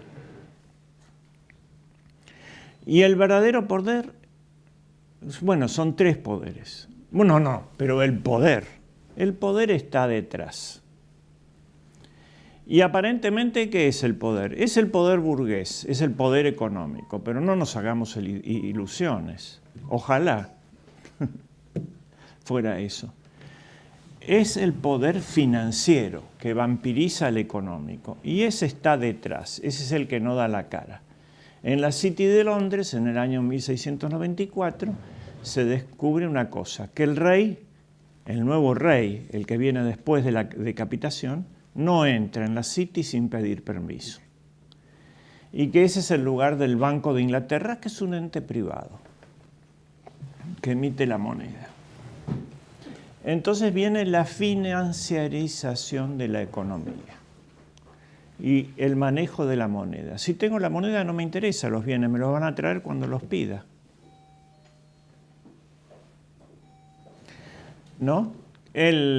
Cuando los negocios de la compañía holandesa primero y después de la compañía inglesa de Indias necesiten fuerzas, bueno, vamos a contratar como mercenarios a soldados de la reina. Pero es una factoría en la estructura de ese gobierno. Eso se proyecta a Norteamérica y también está el gobierno bipartidista para compensar las fuerzas y compensar las políticas. Cuando me conviene privatizar, porque las empresas estatales anden bien, privatizo, pero no cumplo la responsabilidad. Y cuando están mal y hay que pasen a los contribuyentes para que las renueven, etcétera, y después vuelven a los privados. Pero manejan, como acá, los mismos estudios, las privatizaciones y las estatizaciones. Ya hemos visto varias, ¿no? Esta maniobra de estatismo y liberalismo. No hay verdad. La verdad es lo que les conviene al verdadero poder que está detrás. Y en Norteamérica se establece, en lugar de la City es Wall Street, bipartidismo, etcétera, etcétera, etcétera. Y con una creación nueva, Hollywood como aparato cultural, en lugar de la religión. Ese esquema quebró. Eso es lo que pasa. ¿Qué modelo tenía ese esquema para el mundo? Era y se quiebra juntamente con la guerra de Ucrania, se pone en evidencia el tema. Ese esquema quería enviarse a todo el mundo. Para eso, después de la Guerra Mundial, se establecen sueños que había tenido Kant, que es el gran diseñador de la maniobra desde el punto de vista jurídico, la paz universal, un tribunal que juzgue a los reyes, delincuentes. Los demás eran buenos por el solo hecho de ser buenos. Es un tema de voluntad, no es algo racional la ley, es un imperativo categórico, un voluntarismo. Y intentan con la Sociedad de las Naciones y luego con las Naciones Unidas. Hay un directorio de 5 que tienen el derecho al veto y el primer principio es que todas las naciones son iguales y el segundo es que 5 tienen el derecho al veto, pero más o menos es la armazón jurídica del mundo. Y ese gobierno mundial se iba a ir haciendo por transferencia hacia abajo, la regionalización de los países, y hacia arriba a ese gobierno mundial. Por ejemplo, la Organización Mundial de la Salud iba a ser el Ministerio de Salud del mundo, la UNESCO iba a ser el Ministerio de Educación del mundo, el plan de desarme nuclear y de pacificación iba a controlar los ejércitos del mundo, y así se iba a ir haciendo ese Estado. Ese Estado estaba perfectamente equilibrado, un paso detrás, esa formalidad donde eran iguales las 192 naciones que terminaron formando la ONU, pero existía Yalta, en Crimea justamente, ¿no? Y ahí se establece que 3 va a ser un triunvirato el que maneja el mundo, que va a ser Norteamérica, la Unión Soviética e Inglaterra, Churchill. Esos tres iban a ser el directorio supremo. Se iban a dar áreas de influencia para gobernar el mundo. Por supuesto que lo fundamental era mantener a Europa dividida por la cortina de hierro, para mantener eso. Para poner bien claro cómo iban a circular todas las corrientes magnéticas entre estos dos polos, fundamentalmente Moscú y Nueva York. Uno positivo y otro negativo para orientar todas las fuerzas. Y los ingleses manteniendo la balanza. Y la Europa partida y Alemania partida, era la gran derrotada. La gran derrotada era toda Europa, que la obligaban a tener este sistema. Así funcionó. Había países donde ya tenían que pasar, ir llevando a través de estos dos polos concertados un acuerdo. ¿Un acuerdo cuál era? Llegar a una síntesis hegeliana de las oposiciones marxistas, ¿no? Que era capitalismo de capitalistas y capitalismo de Estado, llegar a confluir en algo que sea mixto, es decir, que sea capitalista en la producción, que 20 grandes multinacionales creen toda la riqueza, y socialista en la distribución. Ese concepto era eurocéntrico, y ahí hacen este último concepto de que se iba a una etapa socialista. Es decir, el socialismo fabiano ya lo había pensado por lo menos 100 años antes, y la Segunda Internacional Marxista había establecido que no conviene hacer la revolución violenta, que lo que conviene es acompañar al Imperio Británico a dominar el mundo, siendo el socialismo de su majestad, y cuando la unidad del mundo la hayan hecho los anglosajones, ahí había que dar el golpe y sacarse la monarquía y los conservadores, ¿no? Tomaban el nombre de un general, Fabio Cuntator, que había vencido a Aníbal con una guerra de maniobras sobre la base de no presentarle combate, pero mantener el ejército, ¿no? Y evitar el conflicto presente, ir dando vueltas. Bueno, los fabianos iban a dar vueltas y revueltas sobre la sociedad hasta que se agote la parte conservadora y se difunda en el mundo el modelo anglosajón. Entonces ellos iban a dar el ataque socialista al final. Y ya nos iban llevando a eso, ¿no? Luego de la guerra existía la posibilidad, era muy fuerte el marxismo en la Europa de posguerra. Muy fuerte como cautivante de la gente. Entonces, Norteamérica decide lo siguiente: aceptar la propuesta marxista materialista y decir, bueno, pero nosotros podemos dar, la sociedad capitalista puede dar todos esos bienes que promete el marxismo y que el marxismo no puede dar porque es incapaz. Nosotros, pero presentan un modelo de sociedad opulenta, no responden con valores, responden con dólares y con vaqueros, con ese tipo de cultura. Entonces, y solucionan el tema pasando del ultraliberalismo que había terminado en el año 30, en la crisis del 30, ahora están preparando una similar a la crisis del 29-30,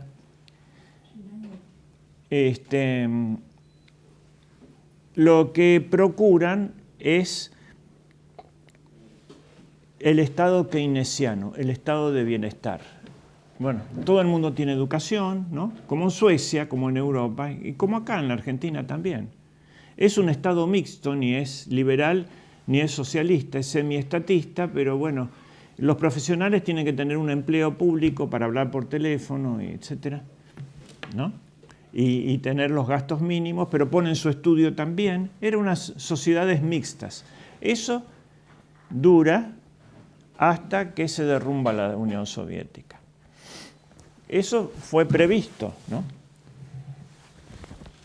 Por ejemplo, Solzhenitsyn, que lo publicamos en Gladius hace 40 años, Peligro Mortal, el único lugar donde salió en castellano, decía, Occidente y la Unión Soviética están en vías de corrupción, ¿no?, de descomposición, pero están en guerra entre sí. ¿Quién va a ganar?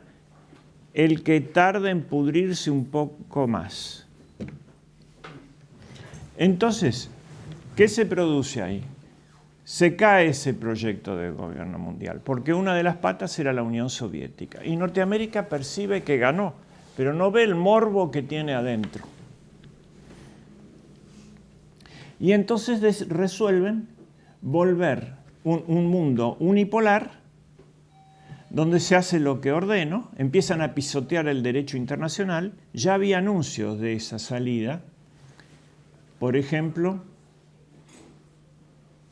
Malvinas, año 82. La NATO, que es el Tratado del Atlántico Norte, se manda una guerra colonial en el año 82, cuando la maniobra general de la Unión de la posguerra era la descolonización, para que avance justamente el mundo dividido entre los dos, con la descolonización de Europa.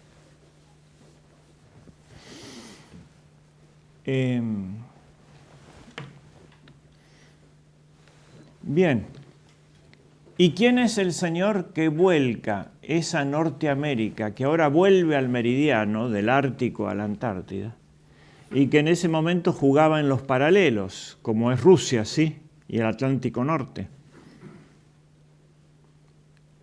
El señor Biden. Biden es el que vuelca al Senado norteamericano contra la Argentina, cuando Norteamérica quiso equilibrar en su patio, moderar un poco las tres banderas, ¿eh? Hay que recordarlo, porque ahora hemos visto todo ese periplo que ahora estamos viendo el fin de la Norteamérica de Biden. Entonces, ¿cuándo se fisura este esquema? Norteamérica cree que ganó, porque se cayó la Unión Soviética. No ve el morbo que tiene adentro y lo pone como modelo mundial.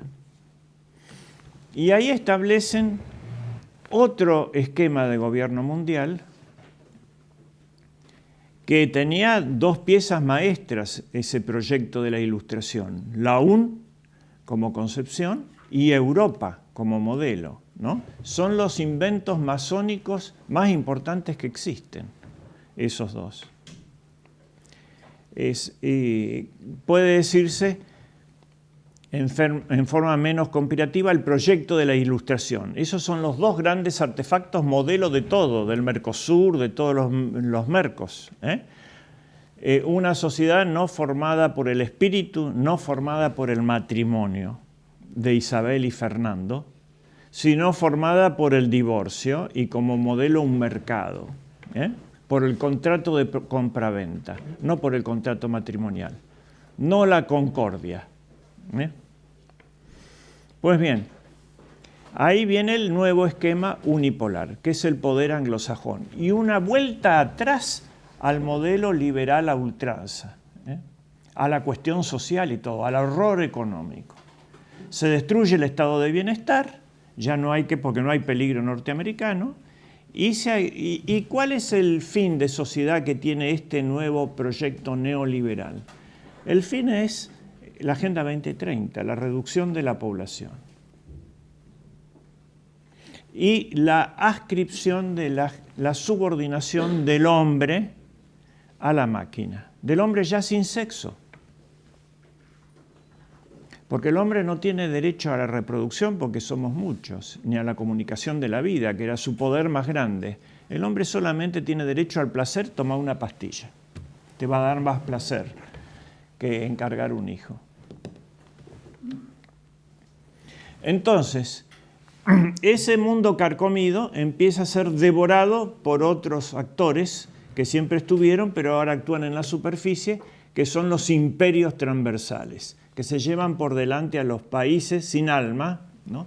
Que son el tráfico de armas, el tráfico de drogas, el tráfico de personas, 400.000 en Norteamérica, no digo esclavos en África. Y el lavado de dinero. ¿Cuándo empieza eso? Con la guerra del opio en China.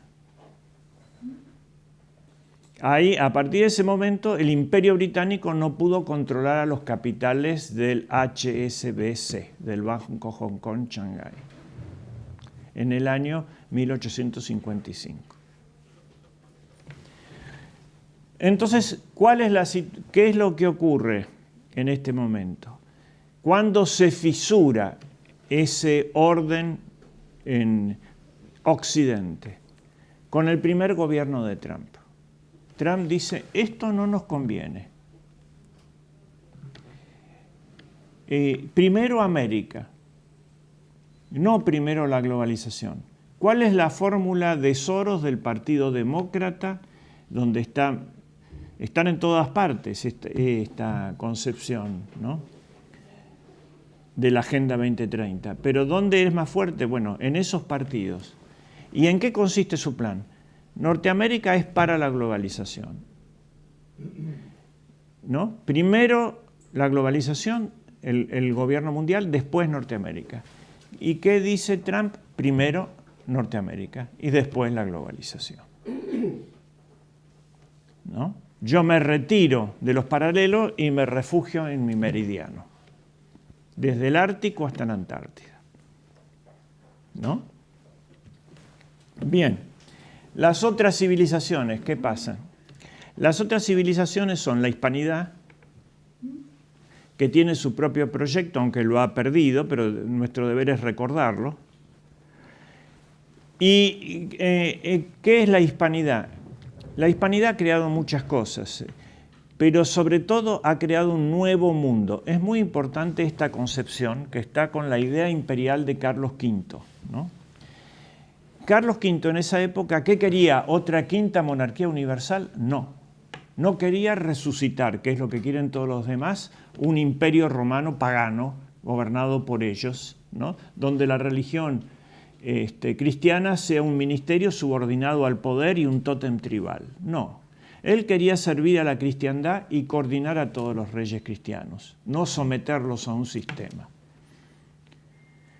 ¿Quién entiende en la práctica bien eso? Hernán Cortés. Los demás lo imitaron a Hernán Cortés. ¿Y qué se hace en América?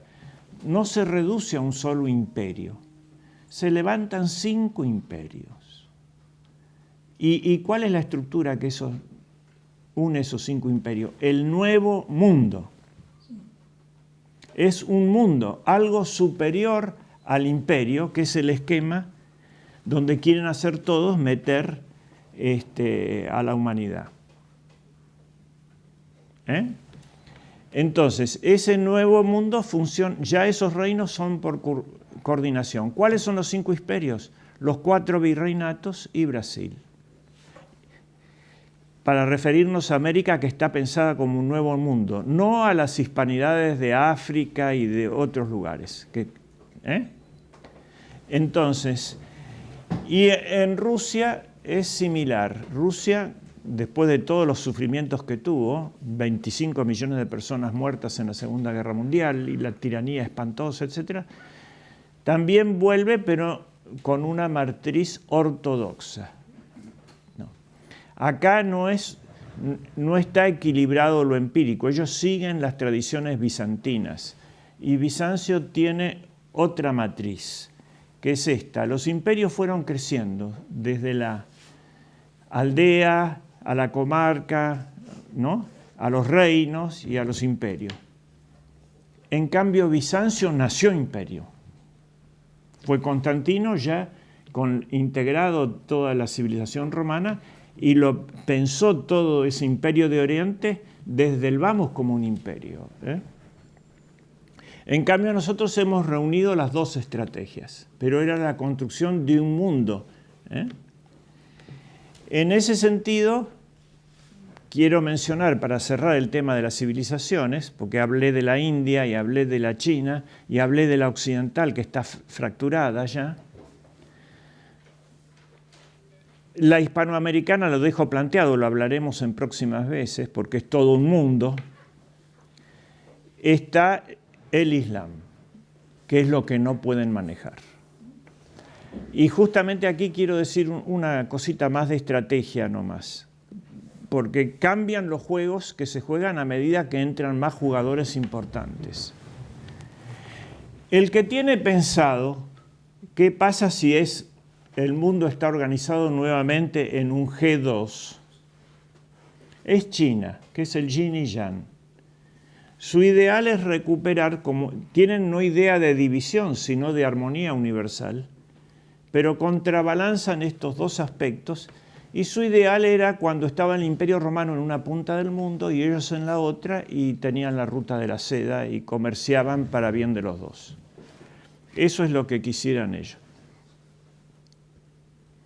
Pero Norteamérica juega a traer al tercero, ¿no? Porque juega al poder total y no conviene. Dice Lidlhart que lo más espantoso que puede haber para un vencedor es la victoria completa, porque se queda sin con quién hablar. Entonces, ahí la disolución se le mete adentro, que es lo que le pasó a Norteamérica. Eso ocurrió muchas veces. Cuando la humanidad ha dicho, esto pasó muchas veces y no sacamos provecho. El primero fue Augusto, dijo, totus orbe compositum, he compuesto todo el mundo. Y estallaron las guerras civiles mucho peor que antes. Cerró el templo de Marte por primera vez y había paz, la paz de Augusto, la paz del mundo, como decía Cristo, que no alcanza. Después el propio Constantino, ¿no? Dijo, totus orbe compositum, y hubo que dividir. Le estalló el arrianismo adentro, mucho peor que las guerras civiles que había resuelto. Y Bush también, todo el mundo, nuevo orden mundial y somos nosotros. Bueno, le estalló la guerra civil adentro, porque las posibilidades de guerra civil en Norteamérica son muy grandes. Nuevamente, ¿no? Entonces, este juego de dos y el juego de tres es así, pero esto nos puede servir lo siguiente. ¿Cómo lo tienen pensado los chinos, que también son un jugador? Ellos dicen, si en el juego de tres hay dos pasivos, es decir, dos que no son belicosos, que plantean su expansión en términos comerciales, y un activo, uno belicoso, gana el activo. Pero si son dos activos, gana el pasivo, porque estos dos se desgastan. Y eso lo usaron siempre. Por ejemplo, en Malvinas. Pensaban acá que iban a dar el voto. No, le dieron el voto a Inglaterra, pero le pidieron Hong Kong. Ahí fue cuando le pidieron Hong Kong. Nosotros empecemos, ¿no? Queremos esto, ¿no? Y los españoles no, se regalaron, no pidieron Gibraltar. Pero Italia pidió mayor término en las cuestiones de la industria y mayor voto, y Francia pidió los productos agrícolas. Todo el mundo vio que estaban dos. Cuando dos pelean, el tercero que no pelea es el que gana. Pero si hay uno solo peleador, ese es el que gana, porque se impone a los demás por la fuerza, por lo menos por un tiempo. Entonces, lo que quiere Trump es meter a Rusia, recuperarla, ¿no? Como hizo al revés Kissinger, trajo a China para debilitar a Rusia. Ahora él quiere recuperar un acuerdo, un covenant, ¿no? De esos acuerdos protestantes para ser traicionados con Rusia, para debilitar la influencia china. Se engañan porque ya están esos dos y están para no hacer la guerra. Quieren tener suficiente fuerza para no entrar en guerra. Y si esto llega a fallar, ¿qué hacen? Traen un 4 jugador, pero eso no lo podemos explicar hoy porque nos iríamos. ¿Y cuál es? La India. Y así van haciendo un directorio mundial. Ahora, eso, una última pregunta porque es nuestro problema. ¿Qué le pasa a Inglaterra? ¿Dónde juega? No tiene más remedio que amenazar a Europa con la Carta Islámica. ¿No? Es decir, cuando Rusia decide retirarse de Alemania, la única que se opone es Inglaterra. Y cuando le dijeron, terminó la Segunda Guerra Mundial y se unifica Alemania, dice, no, terminó la Segunda, pero les creo la Primera, y empieza el conflicto con Sarajevo y el bombardeo de Yugoslavia. Ahí en Bosnia, donde mataron al archiduque. Ahí les falló para hacer, pero empezó a generar el problema que la última caída de cartas fue lo de Ucrania. Bueno, gracias.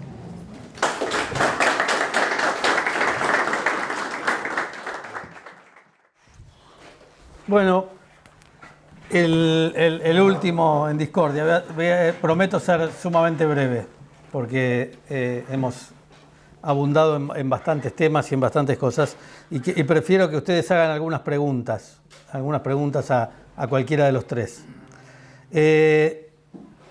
Hemos visto el plano, digamos, filosófico, político que plantea el doctor Breide, y hemos visto la parte operativa de este conflicto de la mano del coronel Durán.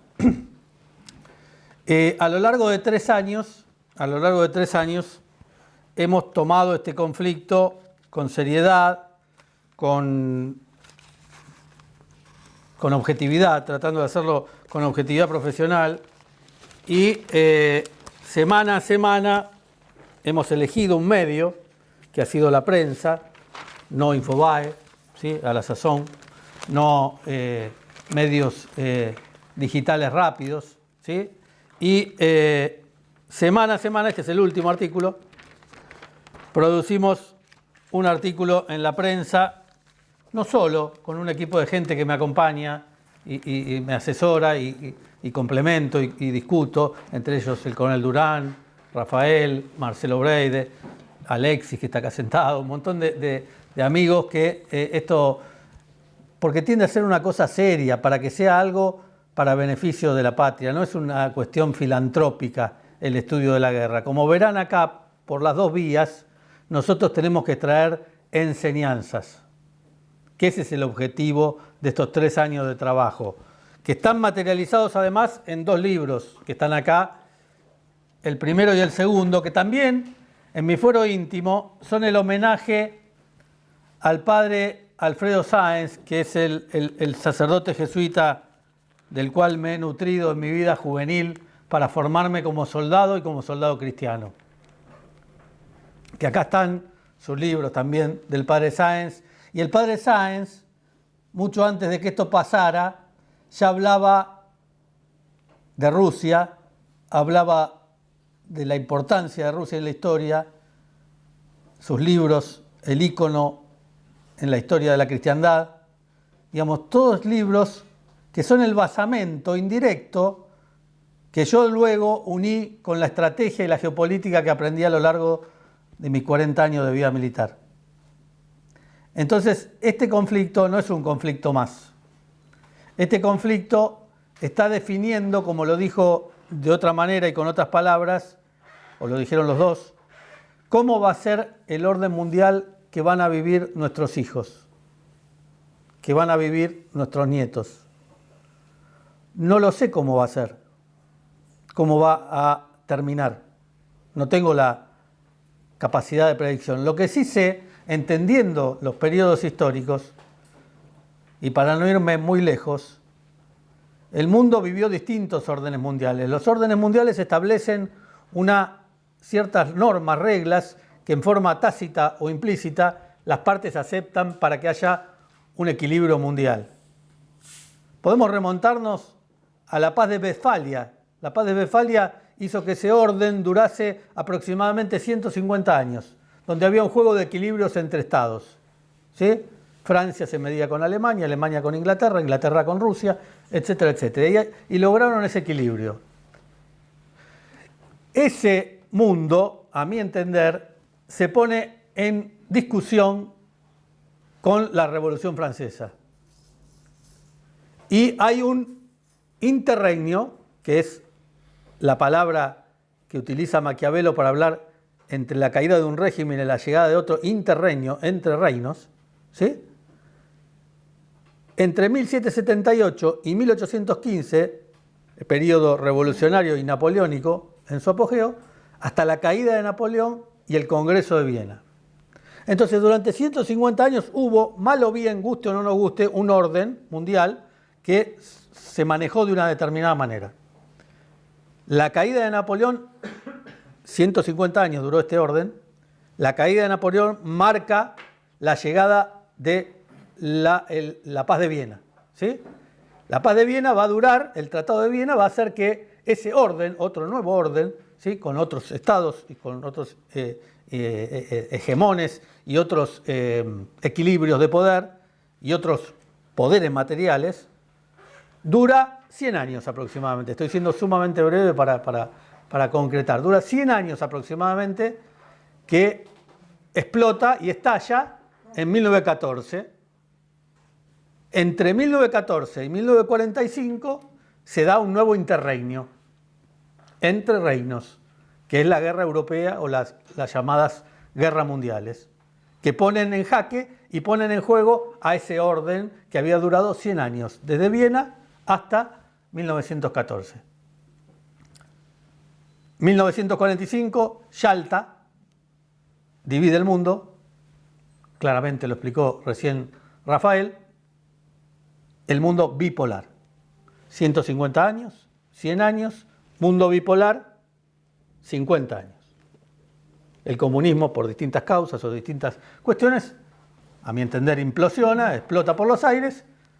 No se olviden que yo fui agregado de defensa en Alemania y siempre me gusta decir dónde fue el único lugar que funcionó el comunismo en Alemania.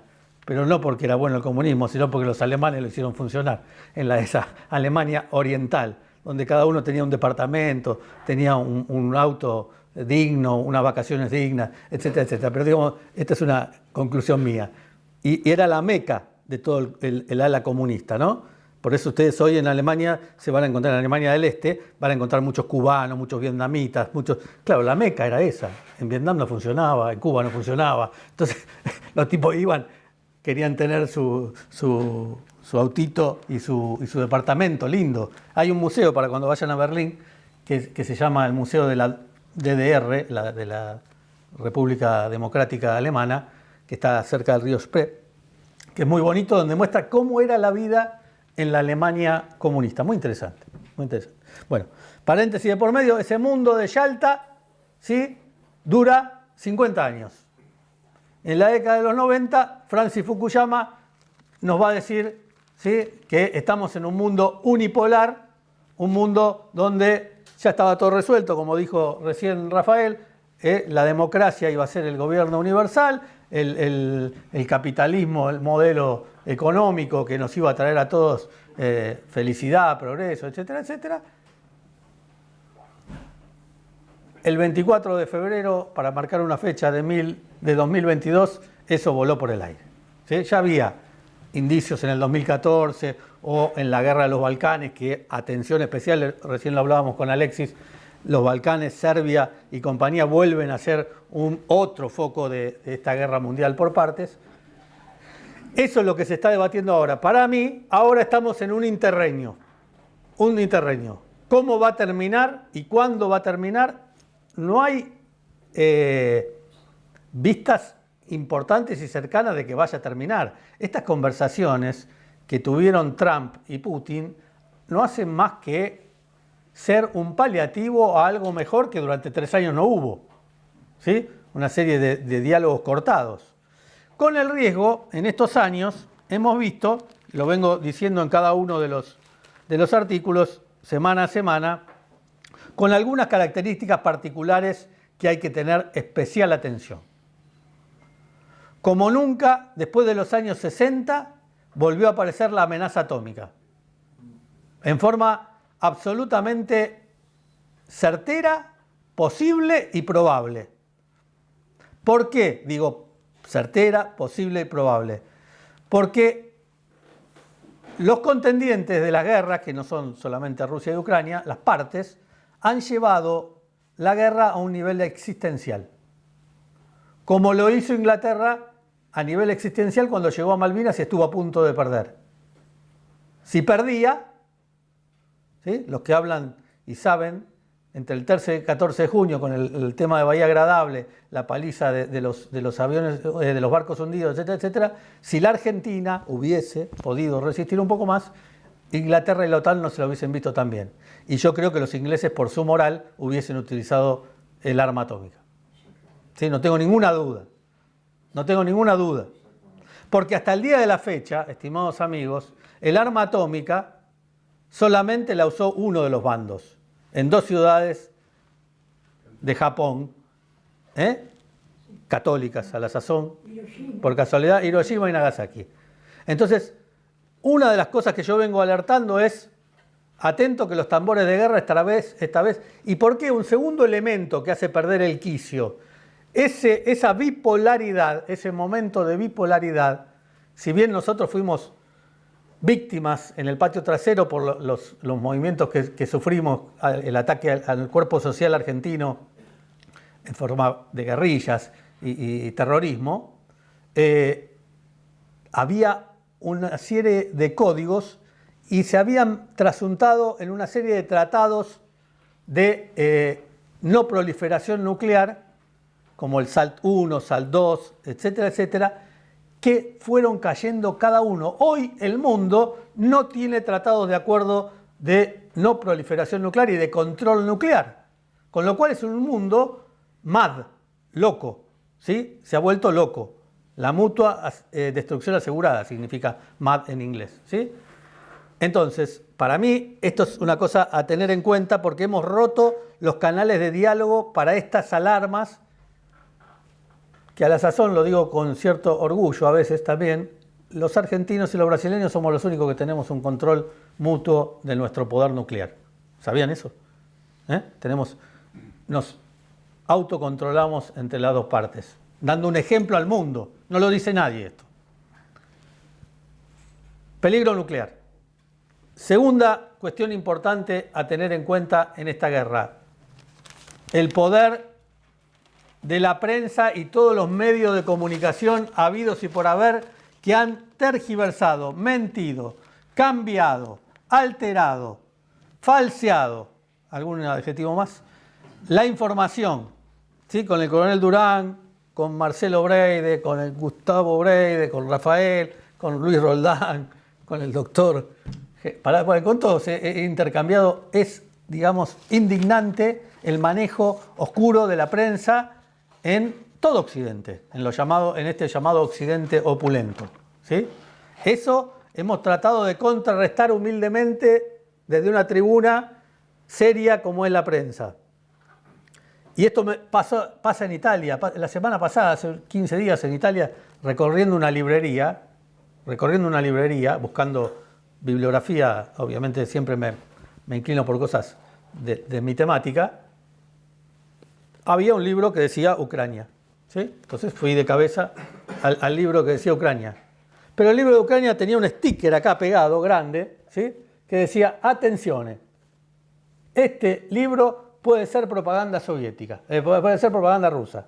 O sea, los tipos me estaban diciendo a mí que yo tenga cuidado, que, o sea, la libertad, digamos, mía, yo no podía discernir si esto era propaganda rusa. O sea, en Europa, en Roma, no me pasó en Zimbabue. ¿Me entienden lo que digo? Respetando a Zimbabue. El segundo tema es lo que nosotros hemos llamado en el libro, parafraseando a Clausewitz, la otra característica de esta guerra es la niebla de la guerra 2.0. Clausewitz hablaba de la guerra, de la niebla de la guerra, que era lo que le impedía al comandante ver la realidad en ese campo de combate de 1810-1815, donde los caballos, los cañones, el humo, sí, háganse una imagen de la batalla de Waterloo, una batalla de Jena o cualquiera de las batallas de aquel momento, donde el comandante se le nublaba la toma de decisiones. Bueno, acá nos nublan la decisión a nosotros con información cambiada. Eso lo llamé yo la niebla de la guerra 2.0.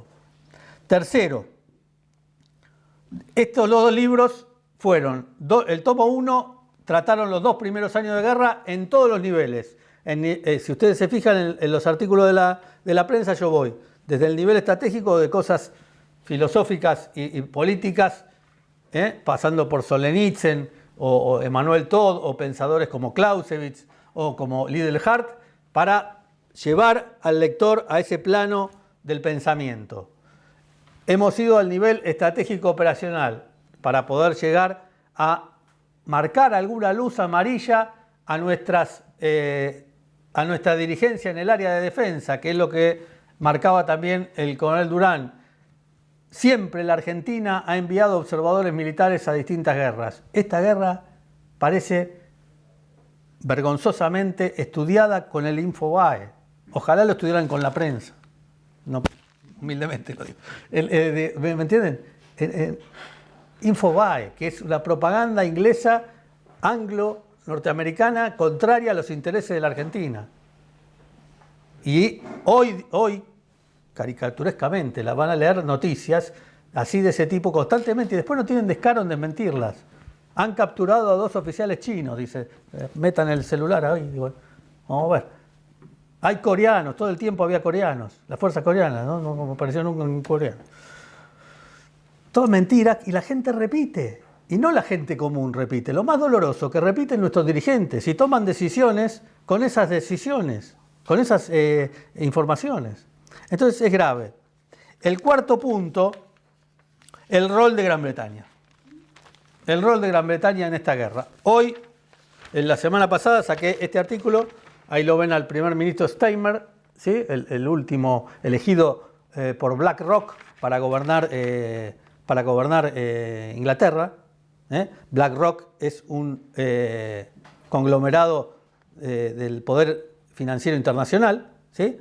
Con uniforme de combate. Inglaterra, Francia, Ursula von der Leyen desde la Unión Europea son esa clase dirigente que no está buscando la paz, está buscando la guerra. Está buscando no terminar este conflicto. ¿Por qué? Por intereses. Intereses económicos, intereses de distinto tipo que están haciendo peligrar la paz y la seguridad europea. Pero también hay que hacerles notar el doble estándar, y con esto termino, el doble estándar que lo declaro en mi último artículo. Estos últimos días se ha visto en Europa un llamado a los tambores de guerra. De vuelta, esos países en los cuales he vivido como agregado de defensa, donde el pacifismo era una cuestión a ultranza. Yo les digo que el ejército alemán, yo pensé que cuando llegaba a Alemania como agregado militar me iba a encontrar con gente que me iba a hablar de Rommel, de Guderian, íbamos a poder hablar de los Panzer y de las aventuras, no políticamente, ¿no? Digo, yo lo digo sin que me hablen de la cuestión política. Yo quería como militar encontrarme con coroneles o con tenientes coroneles que para conversar de la flota de submarinos, o qué sé yo, de cosas lindas del arte bélico. Nunca pude hablar con nadie en 2 años, me esquivaban el bulto. A gatas de la Primera Guerra Mundial podíamos discutir alguna cosa. A gatas de la Primera Guerra Mundial podíamos discutir alguna cosa. ¿Sí? No, jamás. Y encontré un ejército opulento, rico, ¿sí?